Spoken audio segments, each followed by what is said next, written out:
Carrot catering and ഇവൻറ്റ്സിലെ ഇക്ബാൽക്കട കൂടെ നിന്ന് നമ്മളുള്ളത് എന്താ ഐറ്റം ഉണ്ടാക്കാൻ പോകുന്നത് നോക്കാം. സമതെ നമ്മൾ ഇന്ന് ഉണ്ടാക്കാൻ പോകുന്നത് പൈനാപ്പിൾ ചിക്കനാണ്. 7 കിലോ ചിക്കനാണിത്.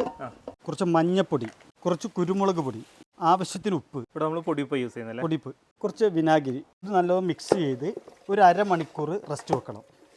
മിക്സ് ചെയ്തിട്ടല്ലേ? നഞ്ഞിപ്പോൾ നമ്മൾ 1 മണിക്കൂർ റെസ്റ്റ് കഴിഞ്ഞിട്ട് നമ്മളിപ്പോൾ ഇതിലേക്ക് ഇടുന്നത് കോൺഫ്ലവറാണ്. അത് കഴിഞ്ഞിട്ട് മൈദ, അത് കഴിഞ്ഞിട്ട് ബേക്കിംഗ് പൗഡറാണ് നമ്മൾ ഇടുന്നത്.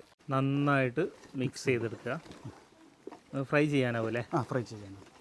ഇനി ഒരു 5 മിനിറ്റ് നമുക്കിത് ഒന്ന് വെച്ചിട്ട് നമുക്ക് ഇത് ഫ്രൈ ചെയ്തെടുക്കാം. എന്നപ്പോൾ എണ്ണ ചൂടായി വന്നാൽ നമുക്ക് നേരെ ചിക്കന് ഇതിലേക്ക് ഇട്ട് കൊടുക്കാം.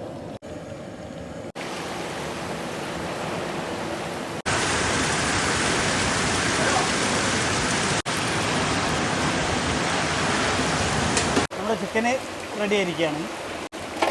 നമ്മൾ എണ്ണ ചൂടാക്കി നമ്മൾ ചിക്കൻ പൊരിച്ച എണ്ണയിൽ തന്നെയാണ് ഇത് ചെയ്യുന്നത്. എന്തൊക്കെ ഇട്ട് കൊടുത്തത്? വെളുത്തുള്ളി, ഇഞ്ചി, അതൊന്ന് മൂത്ത് വരുമ്പോൾ ഉള്ളി അരച്ചതാണിത്. ചെറിയ ഉള്ളി അല്ല, വലിയ ഉള്ളി. നമുക്ക് ആവശ്യത്തിനുള്ള ഉപ്പ് ഇടാം. കല്ലുപ്പ് യൂസ് ചെയ്യണം. കല്ലുപ്പ്. നമുക്ക് ആവശ്യത്തിനുള്ള കറിവേപ്പില കുറച്ച് കൂടുതൽ ഇടുന്നത് നല്ലതാണ്. ഇനിയാണ് നമ്മുടെ പ്രധാനപ്പെട്ട ഇൻഗ്രീഡിയൻസ് ക്യാരറ്റ് ആൻഡ്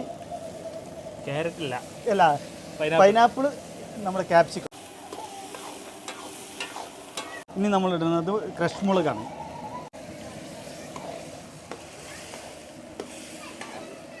അത് കഴിഞ്ഞിട്ട് സോയാ സോസാണ്. ഇനി നമ്മൾ ഉപയോഗിക്കുന്നത് ടൊമാറ്റോ സോസാണ്.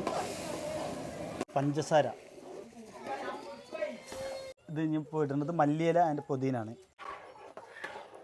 ചിക്കൻ നമ്മൾ നേരത്തെ ഫ്രൈ ചെയ്ത് വെച്ച ചിക്കന് ഇതിലേക്ക് ഇടാണ്. എള്ള്, വൈറ്റ് എള്ള് ഇട്ട് കൊടുക്കുക. സംഭവത്തിന്റെ മൊഞ്ച മാറിയിട്ടാ. മൊഞ്ച അങ്ങോട്ട് മാറിയില്ലേ?